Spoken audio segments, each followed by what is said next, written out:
Alright guys, so in chapter 4 of Lingua Latina, you end up being introduced to the vocative case, which is the form of nouns used for direct address. So if you want to talk to someone directly, their name or the title by which you address them will be put into the vocative case. Notice that this word, the vocative, or vocativus in Latin, is derived from vocat, the verb for calling or directly addressing.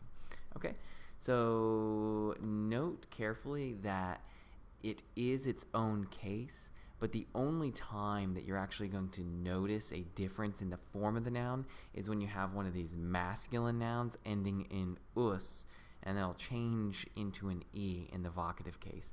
Otherwise, all other nouns will stay the same in the vocative case. So if you wanted to address Amelia, her name will stay Amelia when you address her. If you were to address your mother and you said mater, that's perfectly fine. You don't need to change the ending there. But if you wanted to talk to Davus, you need to change his name to Dawe in order to form the vocative case. So this is really only an issue in these us nouns. Otherwise, all of the nominative forms are used for vocative forms as well. All right? So note how this is used. If you look at your Grammatica Latina section, I don't remember what page this is on, but if you look toward the end of chapter 4, you'll find it. Notice that medus dawum vocat. Note here, you know that medus is your subject because he is in the nominative case right here. Davus is in the accusative as dawum, so he's the direct object. So medus calls Davus, and in doing so, he yells out Dawe. Note that because Davos' name ends in US, his name needs to be changed to Dawe when you talk to him. So then it tells you Dawe vocativus is the vocative, right? Vocativus ends in an e if the nominativus ends in us, all right? So you get some examples: mede, domine, serve, and improbe. So if you wanted to address a bad slave, you'd say o serve improbe. You can't say, "O servus improbus." Then you're not addressing them. They're the subject in that case, right? And then take a look right here. The slave will say, "Salve domine." Remember, you cannot say "Salve dominus." That's not the right case for that address, right? So hopefully that's fairly clear. Take a look in the actual reading. You'll notice this with Davos, quid dominum suum non videt medum interrogat, quid est mede. Notice that medus needed to change into mede when he addressed him directly. So then medus, as the speaker, tells Davos to address their master, and then when the slave greets the master, notice he says salve domine, and then in turn when the dominus servum salutat, he says salve serve, right? Use of the vocative case.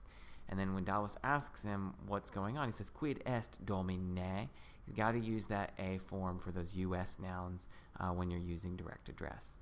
All right, so that's the vocative case. It should be fairly clear. I also want to talk to you guys about the imperative mood. Now, this is a mood of the verb, and it's used whenever you want to order someone to do something.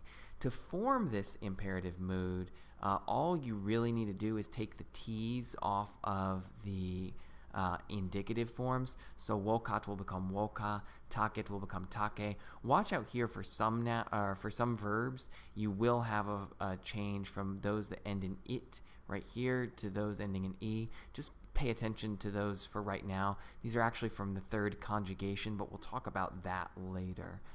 Just memorize them as you see them for right now. And then audit becomes audi, right? So if the dominus, if the master tells someone voca davum, he's telling the slave to call Davos. He's telling him, hey, call Davos, right?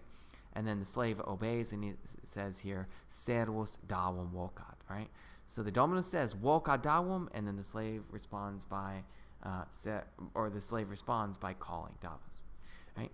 If the dominus says take et audi, be quiet and listen, then the servus tacet et audit. The slave is quiet and listens.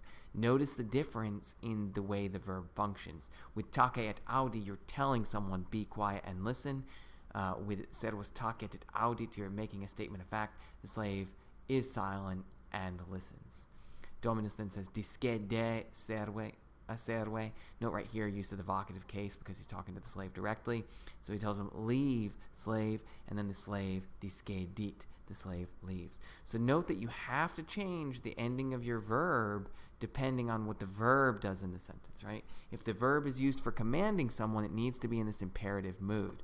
If the verb is used for simply making a statement of fact, then it can be in this indicative mood.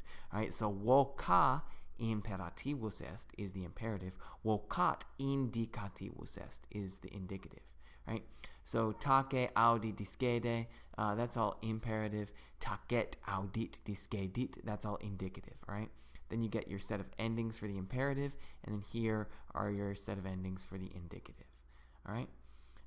So hopefully that's all fairly clear. If it's not, just ask me about it in class.